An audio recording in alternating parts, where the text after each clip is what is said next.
Então, a paz do Senhor a todos os irmãos que estão aqui na nossa live e também aqueles que vão ver o nosso vídeo aí na sequência. Hoje é o nosso quarto encontro, estão previstos, então, 13 encontros, né, e a gente está trabalhando aqui o material do discipulado jovem, mas com enfoque aqui voltado, então, para a Escola Bíblica Dominical, que a gente entende que a função do professor de escola dominical também é uma função discipuladora, né? Então a gente está unindo aqui os dois departamentos. Eu quero aqui já no início justificar hoje o nosso líder da UMAD EBD, o presbítero Jonatas Lima. Ele está numa viagem de trabalho e aí não vai conseguir entrar aqui conosco, mas já falou que vai assistir a nossa gravação depois. E é isso aí. Então, estamos aqui com o irmão Jonathan, a irmã Tuane, o Adriano e irmão Leonardo. Então, são esses por enquanto. Mas alguns irmãos já justificaram, né, que não vão poder entrar hoje. Mas os demais, então, acompanham aí na gravação. Bom, tema de hoje é a respeito da Bíblia. Mas antes da gente chegar aqui, então, falar sobre a Bíblia, quero ver dos irmãos que estão aqui online, quantos de vocês lembram dessa fórmula aqui? De abrir o microfone, falar aí, ou falar no chat. Tem boas recordações dessa fórmula aí? Vou dizer que eu era muito mal na matemática, mas essa aí eu decorei. É seno, cosseno e tangente, essa? É isso aí. Deixa eu ver como é que é. É a soma dos quadrados dos catetos, né? É igual a hipotenusa. Famosa. Ninguém lembra o nome da fórmula? Pitágoras. Paz do Senhor. Pode ser, Adriana, é isso aí. A fórmula, o teorema de Pitágoras, né? Eu quase que eu ia falar aqui a fórmula de Bhaskara. E Bhaskara também foi outra aqui. Tinha pesadelos com ela. Mas é isso aí. Esse é o famoso teorema de Pitágoras, né? Ó, diz ali o irmão Jonathan, a soma dos quadrados dos catetos é igual ao quadrado da hipotenusa. Muito bem. Então é isso aí. Esse é o teorema de Pitágoras. E para começar então o nosso encontro aqui na introdução, eu trago essa fórmula pelo seguinte: essa fórmula a gente usou bastante, né, na época da escola, para quem segue aí carreiras que envolvem engenharia, né, acaba usando também aí, calcular a área, enfim. E apesar de ter, então, muitas aplicações matemáticas, né, esse Pitágoras aí, ele é um personagem, assim, um tanto quanto discutido, assim, a respeito dele. Tem até alguns historiadores que acham que ele nem existiu, né, que ele teria sido, na verdade, um personagem criado depois, né, por alguns pitagóricos ali, então, ou que talvez existiu um Pitágoras, né, um matemático, mas que a figura do Pitágoras que a gente conhece hoje é muito maior, assim, com base em lendas, né, que foram sendo acrescentadas ali, né, então o Pitágoras que a gente tem hoje seria um personagem inventado. Outros já dizem que ele foi, então, um grande matemático, né, conhecido, então, não exatamente por inventar esse teorema, porque ele já era algo que os egípcios usavam, acho que até os chineses também tinham aplicações disso, mas é ele, né, o Pitágoras, que vai criar essa fórmula, então, que ele vai conseguir demonstrar isso, matematicamente falando, né, então, fica a pergunta aqui, né, seria um homem da razão, né, um grande matemático, astrônomo, atribuída a ele também a criação da palavra filosofia, que falavam que ele era um sábio, né, chamavam ele de sábio, e aí ele dizia, não, eu não sou um sábio, eu sou um amante da sabedoria, né, eu sou um amigo da sabedoria, então eu sou um filósofo, né, então ele teria sido o primeiro a usar essa expressão para se referir a ele. Mas, ao mesmo tempo, tem outras histórias, né, sobre ele como alguém que dava uma importância mágica, assim, para os números, quase como que uma seita, assim, né, mística, né, então ele seria um místico, um mago, né, e apenas as pessoas, então, que faziam parte da escola pitagórica ali, ele passaria, então, alguns conhecimentos, assim, mais especiais, digamos assim, né, então lembra muito, assim, aquelas seitas do gnosticismo ali que tinha no primeiro século, que inclusive João, Pedro, né, debatem ali contra eles nas suas cartas. Então, a gente fica com essa dúvida, né, a respeito dessa figura, né, quem foi o Pitágoras? Só que isso é uma questão, assim, mais teórica, mais filosófica, porque na matemática ninguém quer saber quem que inventou o teorema, né? Simplesmente você vai lá e você usa e você aplica. E aí, nesse caso, vem um questionamento, assim, então o que que vale mais? Será que vale mais a obra que a pessoa faz ou vale o autor? Né? Você saber quem foi o autor daquilo ou o uso, a prática que aquilo pode trazer? E aqui está a figura dele, né, um busto, então, né, esculpido aí de quem seria o Pitágoras. E aí fica essa pergunta, né, o que é mais importante, a obra ou o autor? Para vocês que estão aí na live, o que vocês acham? É importante a gente conhecer de onde vem o ensino ou o que vale é aquele ensino ser real, ser prático?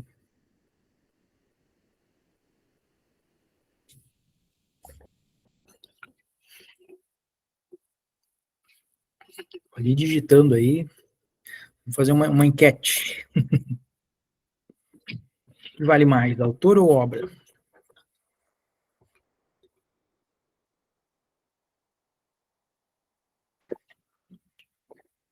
Sei que é uma pergunta um pouco complexa, se a gente for parar para pensar, porque a Bíblia, né, diz que pelos frutos nós conhecemos a árvore, né? Então a gente poderia dizer, o foco está na obra, né? Mas aí a Bíblia também fala que uma árvore boa não pode dar bom fruto, a árvore ruim não pode dar mau fruto. Então, nesse caso, como julgar aqui o seu Pitágoras, né? Então a melhor resposta aqui, inclusive a resposta que o irmão Jonathan está escrevendo ali, ó, que depende do contexto, né? E é justamente essa resposta que eu coloquei aqui, ó. Então, o que é mais importante, obra ou autor? Depende. E no caso do Pitágoras, esse depende, ele vale no sentido assim, é prático. Então, não importa se ele foi um mago, se ele foi um sábio, se ele foi um matemático, né? O que importa é que funciona. A fórmula dele é aplicável, ela é testável, ela é precisa, né? E aí a gente utiliza ela. Então, nesse caso, vale mais a obra, né? Vale mais a fórmula. Mas quando a gente usa isso para analisar Jesus, então você pega a mesma situação, né? Mas aí a resposta muda. Então, no caso de Jesus, os sábios, os céticos, né, os cientistas, eles vão querer utilizar vários argumentos para tentar desmistificar a figura de Jesus. Inclusive, isso dentro da própria teologia, teve vários teólogos ditos liberais, neo-ortodoxos, que eles foram buscar a figura do chamado Jesus histórico, né, esse Jesus que existiu. E aí, de certa forma, muitos deles trouxeram um Jesus diferente. A gente vai ter um encontro aqui que a gente vai estudar mais sobre Jesus, né, vamos abordar essa questão.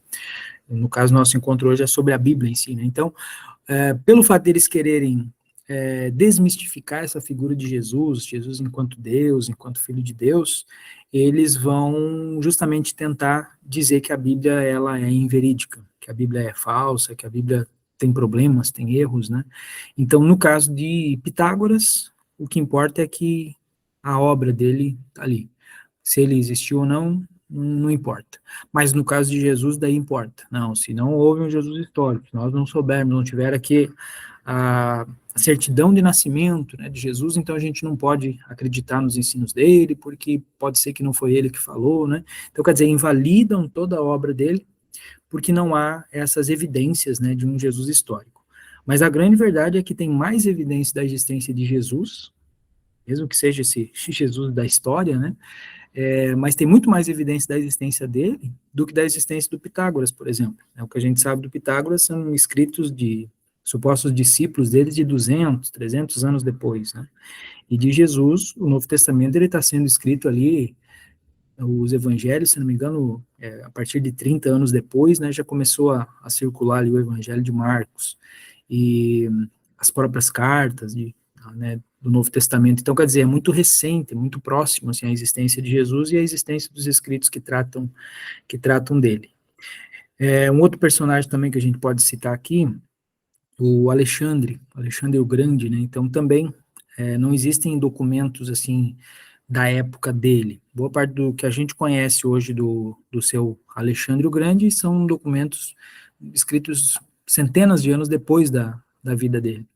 Então, há muito mais referências, né, muito mais argumentos para falar da existência de Jesus do que desses personagens. Mas esses personagens não são questionados. Se aceita a existência deles, se aceita as obras que eles fizeram, né?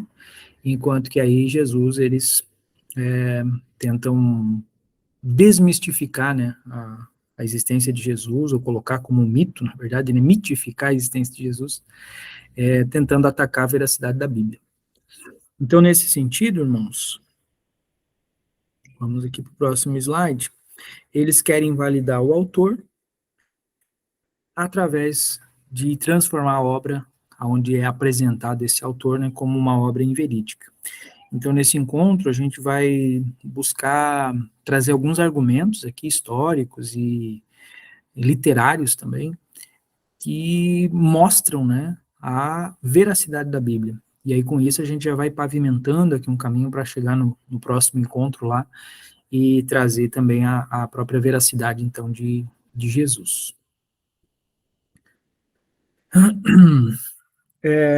Vamos começar aqui com a nossa declaração de fé. Então, de acordo com a declaração de fé aqui da Assembleia de Deus, inclusive eu penso que seja uma boa sugestão aqui, se algum dos nossos professores aí não leu ainda, né, não possui, tem uma versão online, né, no próprio site lá da CGADB, mas é bem baratinho também aí, acho que até na loja da Bíblia aqui em Joinville deve encontrar ali para adquirir, né. É um livro onde está bem sintetizada, então, né, o nosso credo, né, nossa declaração de fé. Eu acho que é muito importante que todo professor tenha essa obra, né, para consulta, tenha lido também essa obra, né, para ir solidificando, né, pegando os versículos ali que embasam, né, por que nós cremos naquilo que cremos. Então, da declaração de fé, a gente extraiu aqui 3 características da Bíblia. A primeira, muito importante, é que a Bíblia, ela é a palavra de Deus. Vejo que até coloquei em maiúscula o por quê? Muitos teólogos recentes, assim, lá dos anos 50, 60 em diante, eles começaram a utilizar uma outra palavra, dizendo assim que a Bíblia, ela contém a palavra de Deus. E aí, nesse caso, se ela contém a palavra de Deus, quer dizer que nem tudo que está escrito na Bíblia é a palavra de Deus. E aí a gente começa a perder, assim, aquela certeza, né, de que, eu vou abrir a Bíblia aqui e ela vai falar comigo porque ela é a palavra de Deus. Você começa, talvez, a questionar esse versículo aqui, será que, de fato, ele é a palavra de Deus? Ou ele é uma daquelas partes que a gente pode dizer que foi um erro, que foi algo que foi acrescentado posteriormente, né, que não estava sendo inspirado ali pelo Espírito Santo. Então, tu vê que tu perde a segurança, né, de acreditar na palavra de Deus, porque nem tudo que estaria nela seria a palavra de Deus. Dentro, inclusive, do movimento da neo-ortodoxia, tem alguns teólogos ali, como, por exemplo, o Paul Tillich, que é bem famoso, assim, até nos meios assembleianos, assim. A teologia dele é boa, assim, em alguns aspectos, né, mas nesse ponto, por exemplo, ele peca, porque ele diz o seguinte, que a Bíblia, ela contém a palavra de Deus, e quando nós lemos, através da iluminação do Espírito Santo, ela passa a ser palavra de Deus. Ou seja, tem determinados versículos que eu posso estar lendo, e naquele momento Deus está falando comigo através daquele versículo. Então, naquele momento, o contexto todo fez com que aquele versículo se transformasse em palavra de Deus. Mas talvez num outro momento, num outro contexto, com uma outra pessoa, né, numa outra situação, aquele mesmo versículo ele não vai fazer sentido, não vai estar sendo iluminado ali pelo Espírito Santo, então Deus não vai estar falando através daquele versículo. Então tu vê que esse negócio de não ser a palavra de Deus, mas de conter, né, ou de precisar dessa revelação, dessa inspiração depois, vai confundir bastante, né? Porque aí você começa a questionar as próprias pregações, né, e os próprios ensinos, porque quem garante que naquele momento aquela palavra de fato está sendo a palavra de Deus ou não, né? Então, isso tudo são evoluções, né, do pensamento aí, até essa mistura com racionalismo, né, que a gente já viu aí em encontros anteriores, então também entrou dentro da teologia, né, e isso acabou trazendo esse efeito. Então, a gente precisa enfatizar sempre isso, né, ter sempre em mente. ler a Bíblia, né, olhar para a Bíblia sempre com essa visão. Ela não contém a palavra de Deus apenas, mas ela é a palavra de Deus. É óbvio que ela tem coisas, por exemplo, tem Satanás falando na Bíblia, né? O autor bíblico, ele registrou ali, por exemplo, a serpente falando com Eva. Não é a palavra de Deus sendo falada ali naquele momento, mas a Bíblia está registrando exatamente o que Satanás falou. Então, nesse sentido, ela é a palavra de Deus, porque ela é a realidade, né? Ela é a verdade que está ali. E, enfim, por isso que a gente precisa, né, defender essa questão de que ela é a palavra de Deus. E aí isso nos leva também aos métodos de interpretação da Bíblia, que infelizmente a gente não tem tempo de abordar aqui, mas fica até como uma sugestão para os irmãos estarem pesquisando mais, estudando mais depois, né? Nós entendemos, né, dentro da nossa linha aqui, pentecostal e assembleiana, enfim, que o melhor método de interpretação da Bíblia é o gramatical. No caso, assim, a Bíblia, ela foi, até o segundo ponto, que ela é inspirada verbal e plenariamente, quer dizer, Deus inspirou as palavras que estavam sendo faladas ali.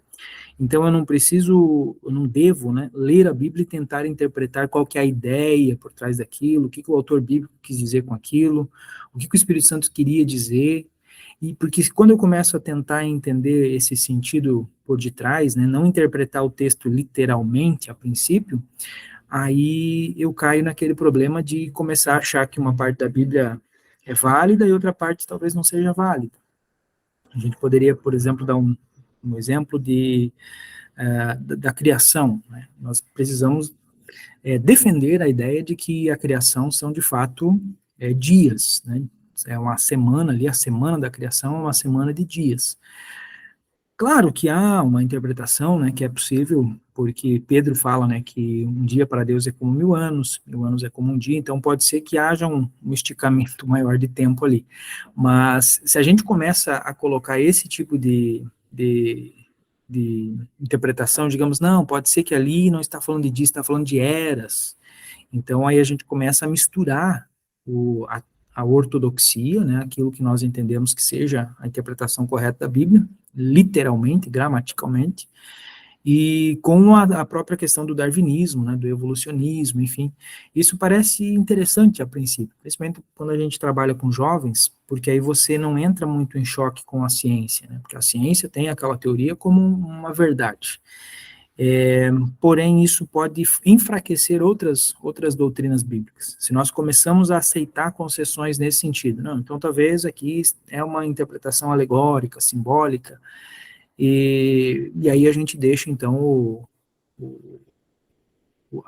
os 7 dias, né, e adota aí a ideia das 7 eras, dos 3 bilhões de anos, né, que a Terra supostamente tem. Aí o próximo passo seria o quê? Enfraquece também a doutrina do pecado original, porque aí a tentação e a queda do homem, então também pode ter sido só uma alegoria, não foi bem assim, literalmente, gramaticalmente, como está escrito ali. Então perceba que aí começa a avançar por doutrinas que são muito caras para nós, né? Doutrinas muito preciosas.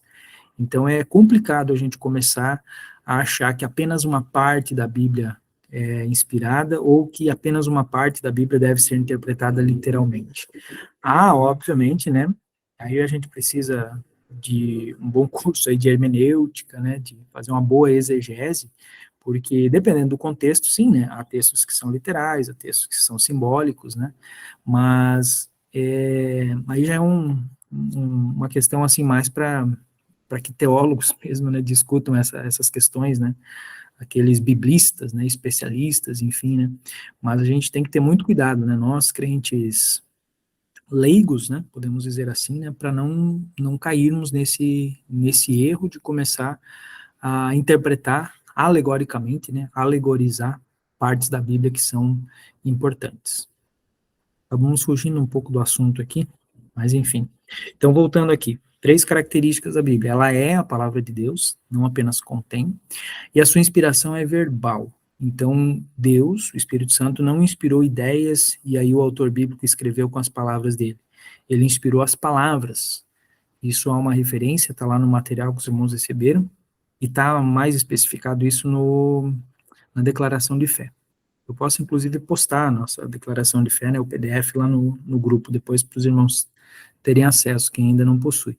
Então, há boas referências, né, que embasam essa ideia de que a inspiração, ela é verbal. E plenária no sentido de ser plena, então toda a Bíblia, ela é inspirada. Então, não é só o Antigo Testamento, não é só as partes narrativas, como querem defender alguns, né, então toda ela é inspirada. E aí, por isso, a gente chega nessa terceira característica, ela é inerrante e infalível. Então, ela não contém erros, e existe, óbvio, uma série de supostos erros, né, supostos versículos que parece que entram em contradição, essa é a palavra, né, supostas contradições. Mas quando a gente faz uma boa análise desses versículos, quando a gente olha o contexto histórico da época, isso ajuda a gente a entender o sentido. Tem certos sites aí até de ateus, né, céticos, ceticismo, que eles colocam, agora eu não recordo aqui, mas são centenas de supostas contradições. E aí eu dei uma olhada uma vez, assim, há muito tempo vi isso, mas muitas das contradições que eles colocam, assim, são coisas muito bobas, né? Qualquer estudante aí, adolescente que vai na EBD já consegue explicar, né, essas supostas contradições. Então eles conseguiram encontrar lá, acho que mais de 1000 contradições. Mas a maioria delas, se tu fizer uma boa exegese, né, tu vai ver que não há nenhuma contradição naquilo ali. Então a gente pode, sim, declarar, né, esta verdade. Ela não contém erros, ela é inerrante e ela é infalível. Toda a escritura é inspirada por Deus, então toda a escritura, né, inspiração plenária. Quando Paulo está escrevendo isso aqui a Timóteo, já estava começando a circular alguns dos textos ali do Novo Testamento. Então, alguns dizem que toda a Escritura é porque só tinha o Antigo Testamento, então o Novo Testamento não seria inspirado, mas é inspirado. Inclusive, Pedro depois vai falar a respeito de Paulo, acho que em 2 Pedro, ele fala a respeito dos escritos de Paulo, das cartas de Paulo, que tinham umas questões difíceis de entender, e nessa passagem ele fala, né, e de outras partes da escritura, que as pessoas tentam torcer e distorcer, então ele coloca no mesmo patamar os escritos de Paulo, né, e a escritura do Antigo Testamento. Então é a Bíblia mostrando que tanto o Antigo como o Novo Testamento são inspirados por Deus. E além de ser inspirada por Deus, ela é útil para o ensino, para a repreensão, correção, para a instrução na justiça, para que o homem de Deus seja apto e plenamente preparado para toda boa obra. Então há um propósito na Bíblia. Não é apenas contar histórias, né, contar as bases da nossa fé, mas ela tem um propósito maior. Então ela traz a revelação da salvação de Deus. Então o propósito principal, né, da Bíblia é isso, né, é instruir, nos corrigir, nos repreender e nos ensinar a respeito da criação, da queda e da redenção. Então, basicamente, são esses, vamos dizer assim, os três pontos principais, né, os três objetivos principais que a gente percebe dentro da Escritura é esse, né, mostrar ao homem a criação. Então, isso acaba exaltando a figura de Deus, né, glorificando a Deus, a queda, isso nos mostra, então, a respeito do que nós somos, né, a doutrina do pecado, a própria angiologia, a gente entende então um pouco sobre anjos e demônios, né, e, por fim, a justificação, né, a redenção. Então, aqui vão entrar doutrinas importantes, como a soteriologia, a própria escatologia, né, como é que vai se dar essa redenção final.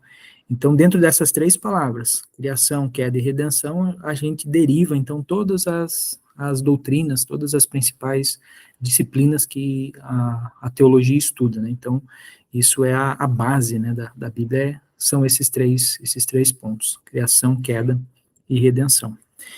Então, esse é um texto bíblico bem importante, né, para nós termos ele gravado, assim, no nosso coração. É interessante que é 3:16, né, tem vários 3:16 aí ao longo da Bíblia, começando com João 3:16, né, mas se os irmãos depois tiverem essa curiosidade de buscar outros 3:16, você vai ver que sempre tem umas mensagens bem importantes, assim, uma coincidência, talvez, uma cristocidência, né? Mas são sempre versículos bem legais, os 3 e 16 da Bíblia. Bom,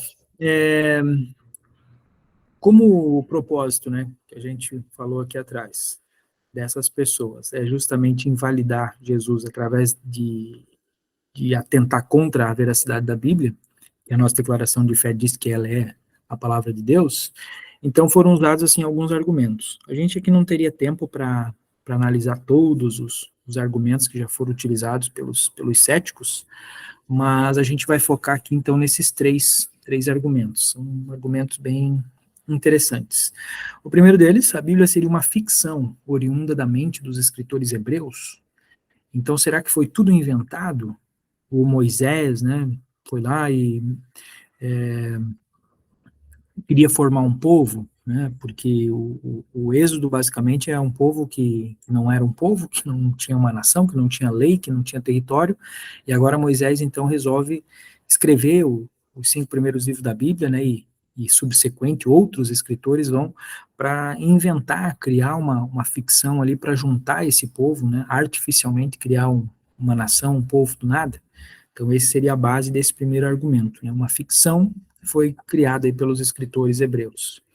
O segundo argumento, a Bíblia seria uma cópia modificada de lendas de outros povos? Então, eles traziam muitas evidências, assim, ao longo da história, né? Os céticos trouxeram, de coisas parecidas, por exemplo, inundação. A Bíblia fala do dilúvio, mas praticamente todos os povos antigos, os que têm registro escrito, né, eles comentam a respeito de alguma grande inundação, de uma grande catástrofe que aconteceu lá na pré-história, né, bem antigamente.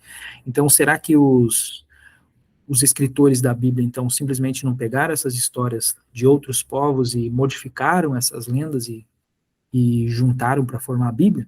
Então, esse seria o segundo argumento, né? Na verdade, eu coloco esses argumentos aqui como perguntas, né, como questionamentos, mas eles colocam isso como uma ordem direta, né, que a Bíblia é uma cópia modificada de lendas de outros povos. E o terceiro argumento, ou então o terceiro questionamento, a Bíblia foi adulterada por copistas católicos na era medieval? Então, esse é um outro argumento que a gente vai ouvir bastante dos céticos, né, dos ateus, enfim, que a gente não deve acreditar na Bíblia, porque a Bíblia ela é um produto medieval, e que, então, a gente está, de certa forma, sendo enganado, né, por monges católicos que copiaram a Bíblia, e ao copiar, né, fazer essas cópias manuscritas da Bíblia, né, eles teriam, então, colocado muitos erros, né, foram adulterando ela de alguma forma. Então, esses três aqui seriam os principais questionamentos ou argumentos, que a gente vai responder eles na sequência. Bom, o primeiro, então, a respeito de ser uma ficção. Como é que a gente responde essa pergunta dizendo que eles estão errados, que a Bíblia não é uma ficção? Primeiro que a gente vai ver aqui autores não cristãos que atestam a veracidade da Bíblia. Porque se de fato ela fosse um livro cristão, ou um livro hebreu, enfim, a gente só teria autores hebreus e cristãos que acreditassem na Bíblia, né, ou que acreditassem, que trouxessem ela como verdadeira. Então, o primeiro deles aqui, bem conhecido, é o Flávio Joséfo. Ele é um historiador judeu por nascimento, mas ele vai acabar sendo capturado a princípio. Ele provavelmente era alguém da nobreza judaica, e ele vai ser capturado naquele contexto das rebeliões, das rebeliões judaicas ali do primeiro século. E ele vai começar a fazer parte da comitiva ali dos generais romanos, né, dos principais generais romanos. E a partir dali, então, ele vai, digamos, ganhar a cidadania romana, enfim, e vai começar a escrever. Então, é um livro muito conhecido, né, muito famoso, a história dos judeus. Eu sempre tive o sonho de comprar esse livro, mas sempre muito acima, assim, das minhas posses. Hoje até já tem umas versões, assim, um pouco mais em conta, né, mas ainda assim, ainda não consegui priorizar a compra desse livro. Mas a gente encontra, né, na internet, enfim, trechos desse livro e próprios PDFs, né, completos aí. Então, eu acredito que todos os irmãos, né, que já estudaram um pouco aí da história da igreja, um pouco da história da Bíblia, devem conhecer o Flávio Josefo.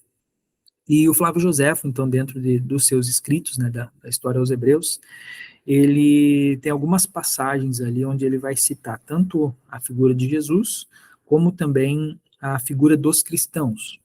Então, é óbvio que há um certo debate, alguns céticos, eles dizem assim, não, vamos invalidar o Flávio Josefo, porque esse autor, ele foi adulterado. Então, teria sido trechos que foram colocados posteriormente, né? Mas já há cópias antigas desses livros dele que mostram esses mesmos trechos, então não é um argumento, assim, a se levar em conta. Então, ele fala, por exemplo, sobre Jesus, que teria sido morto pelo Pôncio Pilatos, né, na época do Pilatos, fala a respeito dos milagres que o povo atribuía, então, a Jesus, né, que Jesus era alguém que fazia milagres, e que também os seguidores diziam que Jesus havia ressuscitado. Então, ele não afirma textualmente que Jesus ressuscitou, mas ele afirma, ele confirma a pregação dos primeiros discípulos, né, de que Jesus havia morrido e ressuscitado. Então, é um registro importante, né, interessante aqui, de alguém que não era cristão, que era judeu, mais romano do que judeu, né, e que ainda assim ele atesta, né, comprova aqui o relato bíblico. Um outro exemplo é o Cornélius Tácito, ele é um escritor romano, e ele vai falar a respeito da execução de Jesus na época do imperador Tibério. Então, Tácito, ele é alguém, não foi contemporâneo de Jesus, né, ele vai nascer em 56, mas ele vai contar a história, crônicas, né, do Império Romano. E quando ele fala a respeito do imperador Tibério, ele faz essa menção, então, a respeito da execução de Jesus.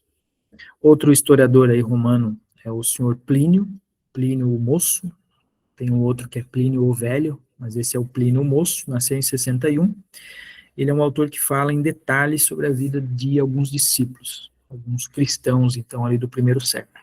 Então, confirmando o relato do livro de Atos, confirmando o contexto histórico ali das epístolas. Então, veja, é um autor romano, 61, aqui já é o período do Nero, então, quer dizer, ele já nasce naquele período onde os romanos já não gostavam dos cristãos, né, já estavam em franca perseguição. E ele vai morrer em 112, que é antes de Constantino, antes de Teodósio, então ele não teria motivos nenhum para falar bem dos cristãos, né, e, enfim, para confirmar o relato bíblico aqui.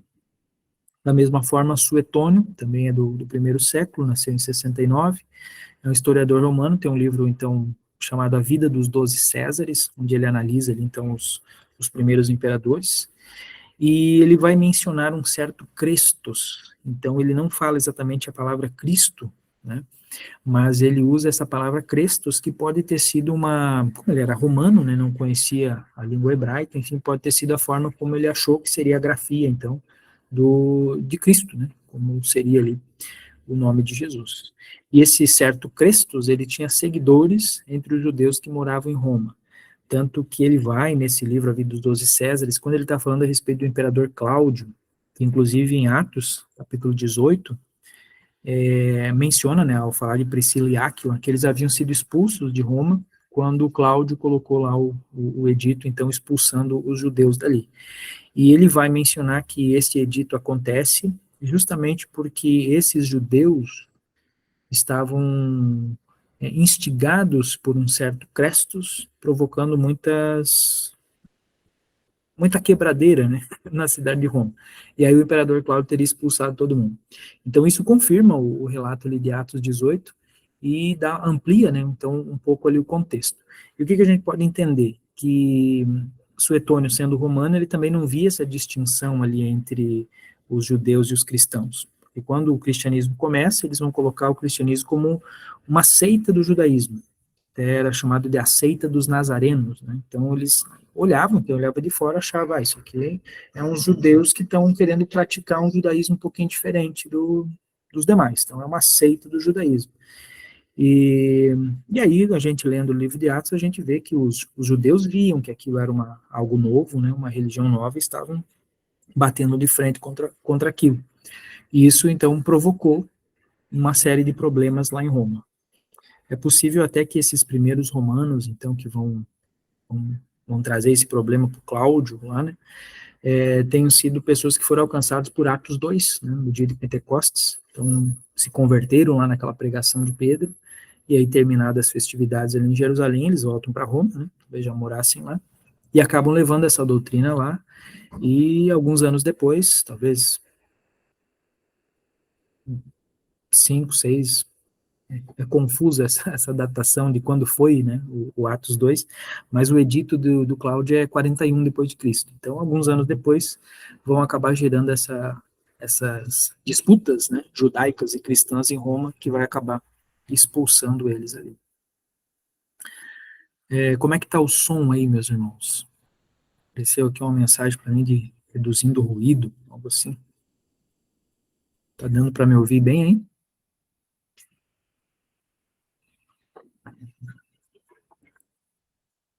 Tá bom, obrigado, Leonardo. Então vamos em frente. Então, Suetônio é mais um historiador romano, que também não teria motivo algum, né, para relatar aqui a respeito de Jesus, ou dos cristãos, enfim, mas que, de forma indireta, né, ele acaba confirmando aqui também o relato bíblico. E, por fim, temos Luciano de Samosata. Esse aqui é um autor sírio, já do século II, então ele nasceu em 125 depois de Cristo, e ele falou dos cristãos como adoradores de um homem que foi crucificado por seus ensinos. Então é mais um relato de um autor não cristão, um autor muito próximo dos eventos, por exemplo, que Atos mostra, né?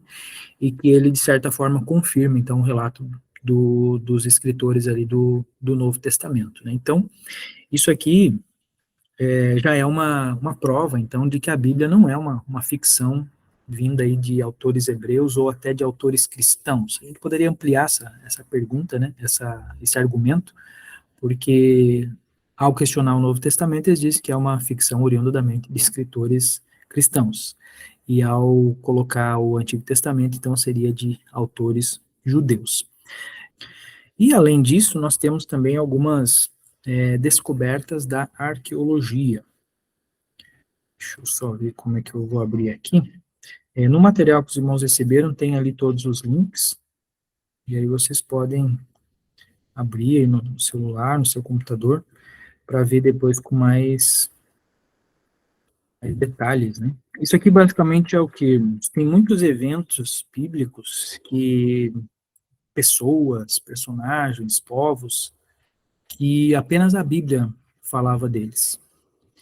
Então, conforme a arqueologia foi avançando, eles foram descobrindo que a Bíblia tinha razão.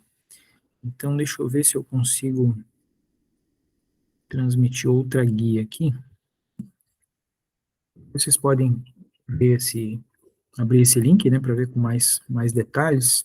Mas, então, isso aqui são moedas, e como era comum, então, na época, colocava-se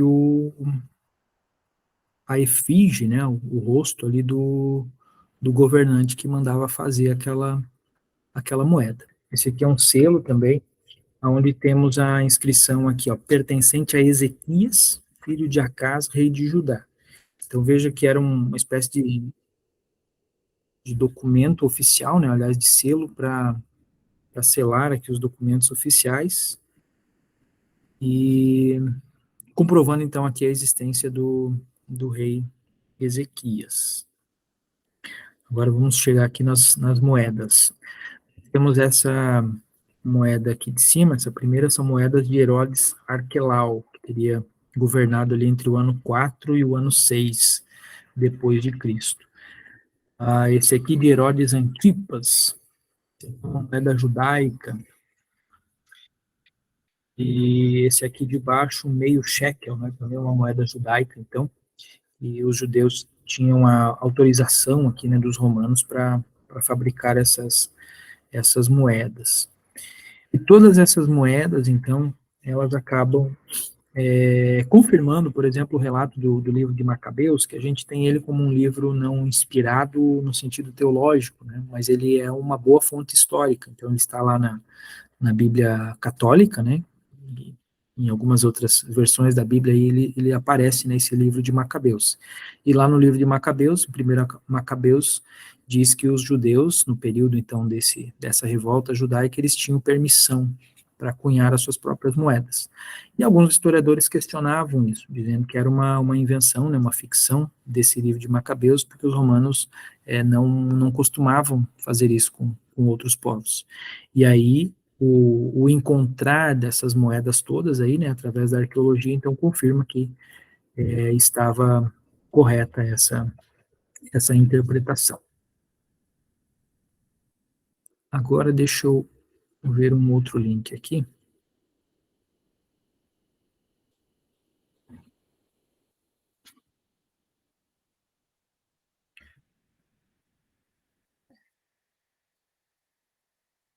Esse mais recente aqui, ó, arqueólogos encontram um palácio da era do rei Davi.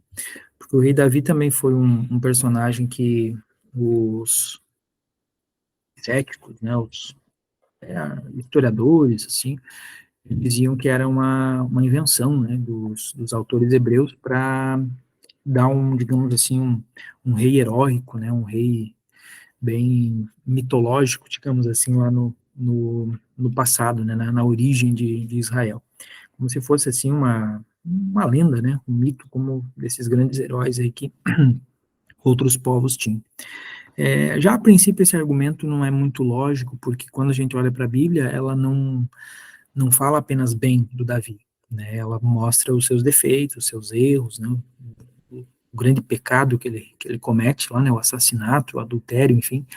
Então, nenhum tipo de lenda, assim, de mito, mostraria os defeitos do herói que você quer retratar, que você quer aumentar ele, né? Então, a verdade é que, logicamente, já não aceitaria. Mas não havia, então, até 2003, se não me engano, coloquei ali no slide o ano, né, irmãos? 2005. Então, em 2005, houve a descoberta aqui desse palácio, e então ele está dentro do relato ali, né, de que é o período, então, aqui do rei Davi.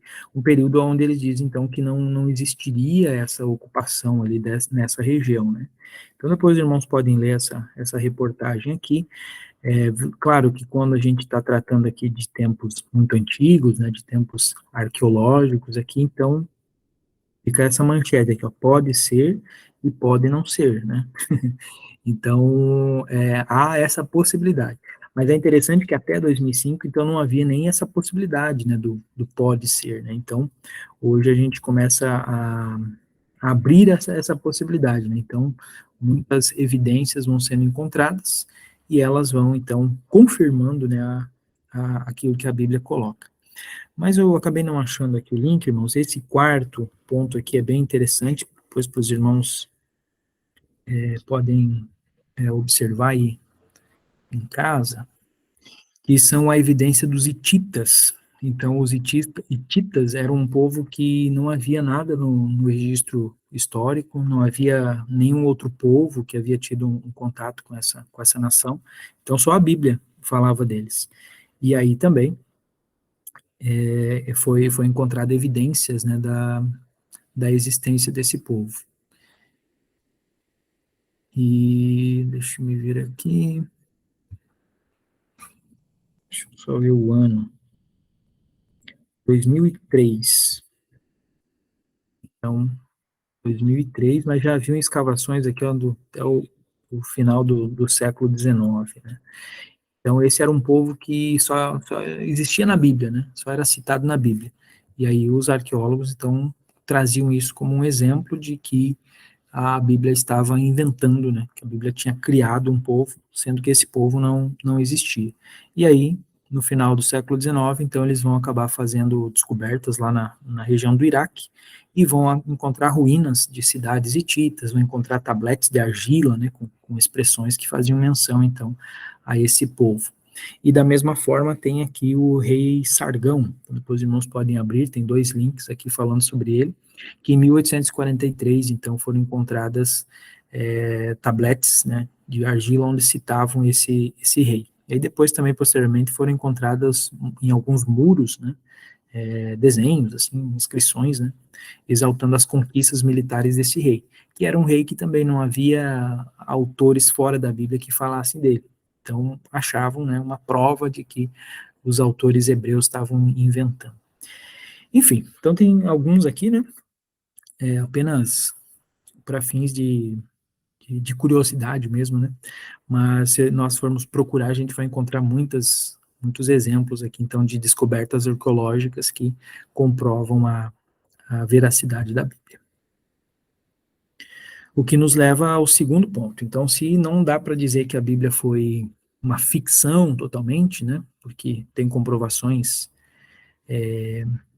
em outras partes, em outras fontes, então temos esse segundo argumento, que a Bíblia seria uma cópia modificada de lendas de outros povos. Então, ok, não inventaram, mas eles copiaram, eles adaptaram. E entre essas lendas de outros povos, fala-se, por exemplo, a respeito do nascimento de Cristo, foi algo que a gente não abordou aqui no material, mas que os irmãos também podem pesquisar. Existe essa teoria, né, defendida pelos céticos, de que o nascimento virginal de Cristo é uma cópia de mitos egípcios.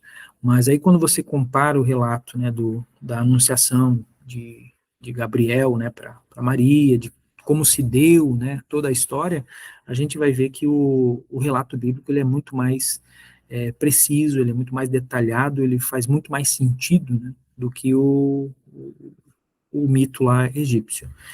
E eu trouxe aqui para a gente comparar um desses exemplos, que é a respeito da questão das inundações. Então, praticamente todos os povos existem relatos de uma grande inundação que aconteceu em algum momento, do qual uma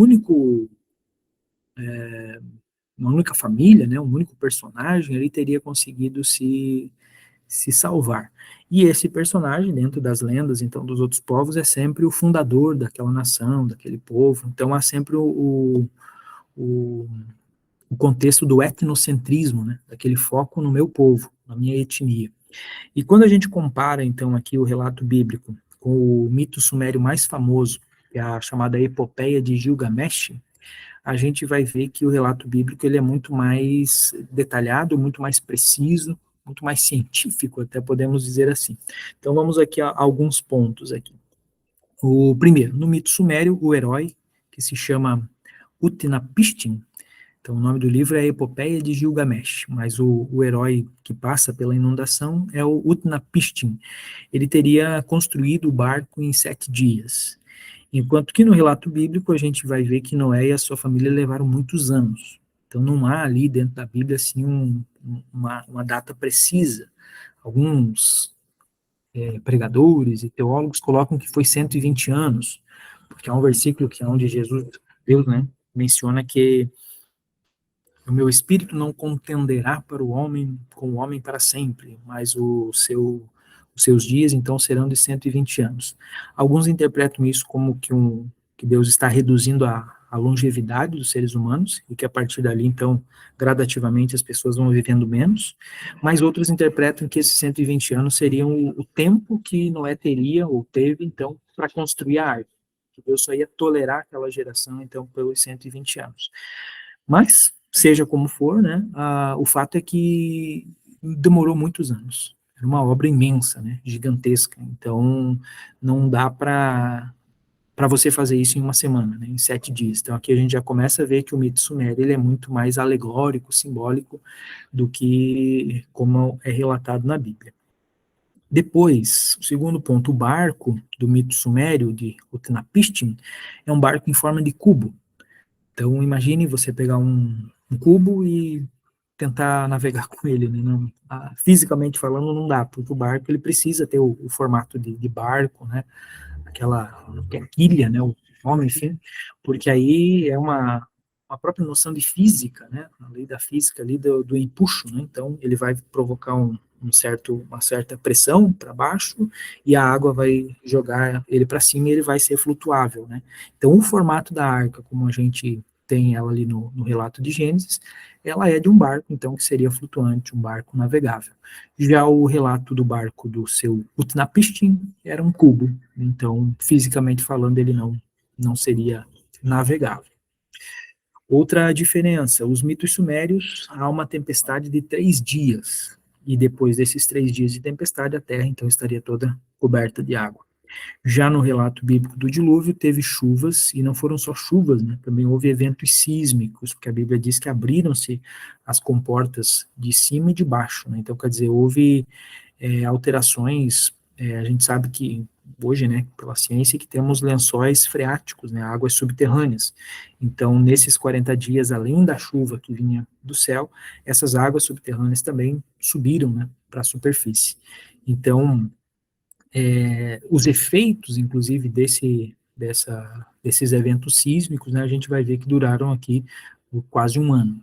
Então, isso seria um evento que a ciência chama de um evento de extinção. Então, ele tem a capacidade de fato, fazer aquilo que seria o propósito do dilúvio, né, de destruir toda a humanidade e deixar apenas quem estava na arca sobreviver. Já uma tempestade de 3 dias, né, então é algo altamente improvável, né, que pudesse trazer esse efeito. Então, nesse sentido, o relato bíblico ele é superior. E o último ponto que eu anotei aqui, o barco parou na fronteira da sua terra natal. Então, lá no mito de Utnapishtim, a partir do momento que ele passou essa tempestade, enfim, né, esse herói vai desembarcar justamente na terra ali da Suméria. E isso é uma característica comum dos mitos, então, como eu já mencionei, né, esse etnocentrismo, esse foco neles mesmos. Então, é o nosso herói, o nosso fundador, e parou o barco na nossa terra. Então, por isso que nós somos o povo escolhido dos deuses, né, porque o nosso herói fez isso aqui. Já no caso dos hebreus, se eles de fato estivessem, então, fazendo um relato etnocêntrico, né, essa etnografia mítica, eles possivelmente colocariam, então, na terra de Israel, que a arca pousou, né, parou, não sei como é que a gente fala de um barco, aportou, mas não foi, né, a Bíblia diz que foi lá no Monte Ararat, então que ficaria lá na Armênia, um povo que, na época que Moisés está criando escrevendo, né, o relato bíblico, né, o Pentateuco, não tinha relação nenhuma com o povo hebreu. Então, é mais um argumento a favor de que esse seja, de fato, um relato verídico. Ele não está puxando nada para cá, então ele não está alterando, não está copiando, ele está simplesmente contando a verdade. A gente poderia analisar outros pontos, né, no caso, os motivos do dilúvio, os próprios personagens ali envolvidos, né, mas já deu para nós percebermos aqui, né, a superioridade do relato bíblico. Qual que é a conclusão que a gente chega disso? Que deve ter havido, então, essa grande inundação, ou no caso, houve, né, essa grande inundação, que a gente chama de dilúvio, e ao longo do tempo, né, todos esses descendentes do Noé, a Bíblia mesmo relata, Gênesis 11, né, a tábua das nações ali, eles começam a se separar, começam a ir um para cada região, enfim, e, enfim, essa humanidade, ela se dispersa, mas eles levam, dentro das suas tradições, dentro das suas histórias, né, que são contadas, lembranças desse dilúvio que aconteceu. Mas, com o passar do tempo, vai acontecendo ali uma espécie de um telefone sem fio histórico, né, vão modificando, então vão alterando os dias, alterando o formato da arca, por exemplo, né? Quem era esse personagem, quem era o Noé. Então tudo isso vai se perdendo, porque como diz o ditado, né? Quem conta um ponto aumenta um, não, quem conta um conto aumenta um ponto, né? Então isso tudo foi se perdendo os detalhes. E aí séculos depois, ou talvez até milênios depois, né, gerações depois, Deus, ao revelar a Moisés o Gênesis, então Deus conta para ele como que de fato aconteceu. Então por isso que o relato do Gênesis ele é mais preciso, ele é mais verdadeiro, porque ele é fruto de uma revelação divina. A Deus que viu aquilo acontecer, que fez aquilo acontecer, contando para Moisés como a coisa aconteceu. Então por isso que Moisés vai registrar a verdade, porque há uma revelação. Já os outros povos, eles têm uma memória, né, algo que foi passado de pai para filho, mas foi se perdendo a simbologia daquilo, né, o significado de tudo aquilo. E a gente pode dizer até por uma questão da própria atuação de Satanás, né, de tentar distorcer isso, de tirar o foco de Deus, né, afastar cada vez mais o homem de Deus. Então, o relato bíblico, ele é superior porque ele é a verdade, ele é fruto de uma revelação.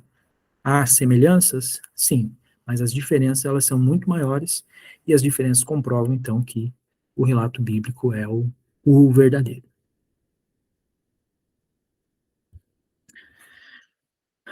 Comentários, irmãos? Estão acordados ainda? Já estamos estourando o nosso tempo aqui, então vamos para o nosso último argumento.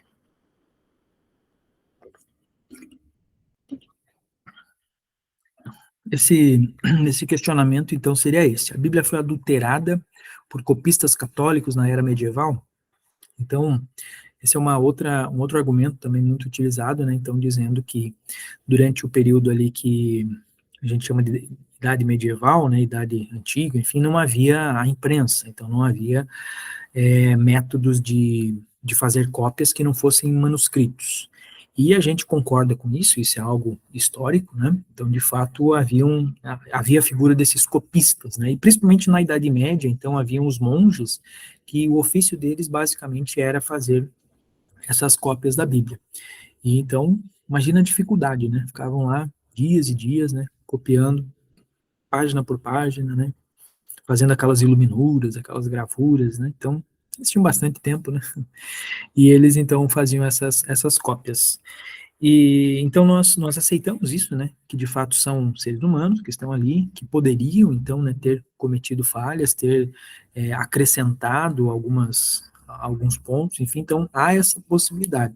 Porém, nós entendemos que há inclusive um versículo paulino, né, que o mesmo Deus que começou a boa obra, né, é poderoso bastante para dar continuidade, para levar a um bom término. Então, o mesmo Deus que inspirou a criação da Bíblia, a escritura da Bíblia, ele também tem poder o suficiente para preservar ela. Tanto que a gente entende Deus como o criador e o sustentador de todas as coisas.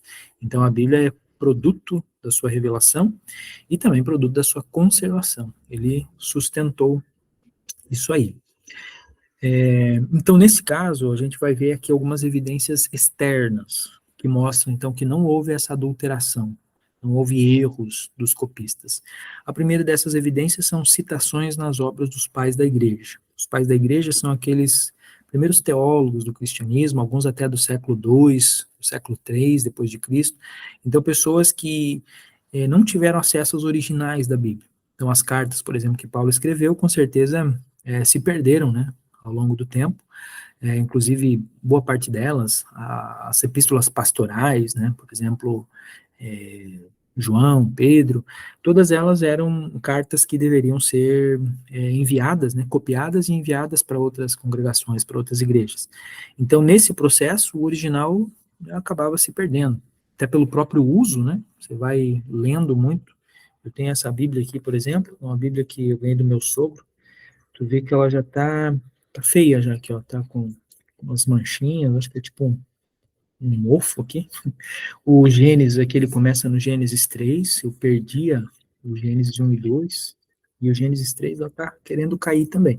Então, é uma Bíblia que eu gosto bastante dela, é o meio da revista e corrigida, aquela versão de 95, mas devido ao uso, né, por eu usar bastante ela, ela tá bem desgastada, e já tenho outras Bíblias, né, mais recentes, porque essa aqui, em algum momento, eu vou ter de parar de utilizar ela. Mas caso eu continue usando ela, daqui a pouco ela não existe mais, né? Então, devido ao próprio uso, ela vai se desgastando. Então, com esses originais da Bíblia, acontecia a mesma coisa. Então, eles eram copiados, né? E foi assim que eles foram sendo transmitidos. Agora, esses pais da igreja, o que acontece com eles? Eles estão citando as cartas muito próximos dos originais. Então, alguém que está no século II, Justiniano, por exemplo, se não me engano, é do século II, ao citar algum versículo bíblico, e a gente compara essa citação dele com o versículo que está na nossa versão hoje, a gente vê que eles são idênticos. Então, quer dizer, pelo menos naqueles trechos que foram citados pelos pais da igreja, não houve adulteração, não houve erros, né, de tradução. Então, nós cremos que essa é uma boa evidência, né, a citação desses pais da igreja. Mas, além deles, também temos muitos manuscritos preservados, alguns manuscritos do século II, século III, tanto do Antigo como do Novo Testamento. E aqui, óbvio que os irmãos devem conhecer, né, os manuscritos do Mar Morto, que é uma história bem interessante, eu acredito que todos sabem, mas para quem não sabe, fica aí a dica para pesquisar, né, como é que foi a descoberta desses manuscritos. Mas são manuscritos de antes de Cristo, que eles mostram, então, o Antigo Testamento que, por exemplo, Jesus provavelmente utilizou ali, né? Então, quando a gente compara esses manuscritos preservados lá, os manuscritos do Mar Morto, por exemplo, com a Bíblia que a gente tem hoje, a gente vê que eles são idênticos. Então, essas evidências externas são evidências bem fortes, né, para que a gente entenda que não houve essa adulteração medieval. E além das evidências externas, temos evidências internas. Então, o próprio texto bíblico, usando a lógica, a gente já começa a encontrar essas evidências. A primeira que eu menciono aqui são a questão das contradições. Então, as aparentes contradições dos evangelhos, se os monges copistas aí, medievais, de fato quisessem adulterar, era muito simples para eles terem corrigido essas supostas contradições. Por exemplo, na questão do cego de Jericó. Há relatos em dois evangelhos, né, a respeito desse milagre. Num dos evangelhos fala que era um cego, e o outro evangelista diz que eram dois cegos. E um dos evangelistas diz que estava na entrada de Jericó, e o outro evangelista diz que estava na saída de Jericó. Aparentemente uma contradição, né? É uma daquelas contradições que vai estar no site lá dos céticos como erros, né? Contradições da Bíblia. Quando a gente analisa o contexto, a gente vai ver que não, que na verdade Jericó tinha duas Jericós, né? Tinha a Jericó nova e a Jericó antiga, vamos dizer assim, o centro e a Jericó externa. E aí, quando você está entrando na Jericó antiga, você está saindo da Jericó nova e vice-versa, né? Então, depende do ponto de vista do evangelista, né? Você pode estar entrando na saída da cidade ou na entrada da cidade. E uma questão cultural explica se seria um ou dois. Então, por exemplo, se fosse um casal de cegos, e sendo Mateus, por exemplo, um escritor escrevendo para os judeus, ele talvez destacaria apenas o marido, né, o masculino, ali, o indivíduo masculino, e não citaria a mulher, porque dentro da cultura judaica, então muitas vezes a mulher ela não era citada, né? Então, isso, quando você analisa esse contexto cultural, pode ser uma justificativa, uma explicação. Então, você resolve essa contradição dessa forma. Poderia ser um casal, então o evangelista diz que era um cego, porque o outro, culturalmente, então, não seria citado. Já o outro evangelista, se eu não me engano é Lucas, ele já não tem essa visão, que ele era grego, né? Então, ele já tinha uma outra cultura. Então, dentro de um outro contexto cultural, ele vai citar os dois. Mesma coisa se fosse uma criança, né, ao invés de uma mulher, enfim. Então, são algumas explicações, né, que a gente pode ter. Mas, enfim, se os monges quisessem, então, de fato, adulterar, era muito simples para eles terem corrigido, então, essas supostas contradições, porque são coisas que acusam a Bíblia agora, mas já se acusava desde a antiguidade, né, desde antigamente. Então, eles poderiam ter corrigido isso. Não fazer isso é uma prova, então, que não houve essa adulteração. Esse material que eu estou utilizando com os irmãos aqui, por exemplo, é um material que eu já utilizei ele, né, no Discipulado Jovem, e já passou assim por várias versões. E agora eu estou usando ele aqui com os irmãos, eu já vou corrigindo certas coisas, já vou encontrando erros, né, porque a cada vez que você vê algo errado, algo que mudou, enfim, você vai melhorando, né. Então, se de fato eles quisessem adulterar, eles teriam feito isso, né, teriam corrigido. Outro ponto aqui, as doutrinas extrabíblicas. Então, eles poderiam muito bem, lá no livro de Atos, quando fala ali a respeito da ascensão de Jesus ao céu, né, poderiam ter incluído ali uma assunção de Maria. Era uma doutrina bem estabelecida dentro do catolicismo, então eles creem que Maria também não passou pela morte, enfim, né, e a própria questão do nascimento virginal de Maria, a própria questão dos irmãos de Jesus, que a Bíblia fala. Então, se esses monges católicos quisessem puxar a sardinha para eles, né, quisessem de fato adulterar, eles teriam incluído essas doutrinas. Poderiam ter colocado Jesus ensinando a respeito de purgatório, né, e nada disso foi colocado. Eles preservaram, eles mantiveram, então, o texto da mesma forma que eles receberam. Então, esse é uma evidência interna importante. E a última evidência interessante aqui a ser citada é que a Vulgata, que é a primeira versão, então, em latim da Bíblia, traduzida pelo Jerônimo, né, organizada por Jerônimo, ela não trazia os apócrifos dentro do corpo do texto. Então, vinha lá no final, depois de Apocalipse, apareciam lá os 7 livros apócrifos, né, aqueles trechos ali, esses acréscimos, né, eram um anexo. Depois, na segunda e terceiras versões, é que o Jerônimo vai incluir, né, devido à pressão ali dos padres e bispos, enfim, né, mas notem que, então, havia essa consciência deles, né, que os próprios livros, então, que os hebreus não consideravam como inspirados, né, mas seriam, então, esses deuterocanônicos, né, então eles trazem ali como um acréscimo, né, como um anexo, aliás, né, e não colocaram eles como acréscimo. Então veja como era a cultura, a mentalidade deles, o cuidado deles. A gente fala muito, né, por sermos protestantes, reformados, então a gente exalta bastante aqui a figura dos reformadores, a figura dos evangélicos posteriormente. Mas nós precisamos entender que a igreja de Cristo, ela não está restrita a uma placa de igreja, a uma placa denominacional, a um único movimento, né? A igreja de Cristo é os salvos, os escolhidos em todas as eras, em todas as denominações, né? Então, haviam sim pessoas usadas por Deus dentro da Idade Média, dentro do catolicismo, que ajudaram a preservar, então, o texto bíblico. E aí Deus não permitiria, então, esse tipo de adulteração acontecendo. Então, essa é a melhor resposta, né, para esse argumento, para esse questionamento. Há evidências externas, há evidências internas, mas, acima de tudo, há o poder de Deus em preservar, em sustentar a sua palavra. Então, é isso. 11h13.